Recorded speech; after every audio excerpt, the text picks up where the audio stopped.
Hello everybody, welcome back to the Reset Info channel. In today's video, I'll show you how to delete recent destinations on your Suzuki.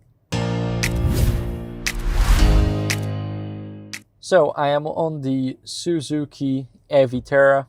Now what are we going to do here is we want to go to settings, go to nav, and here in navigation, we're going to go to other, and at the top we got the delete recent destinations, so we can delete them just by tapping.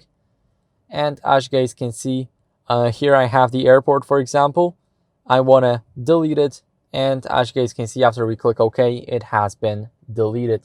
So thank you guys for watching. If you enjoyed this video, then make sure to leave a like, subscribe, and leave a comment, and I'll see you in the next one.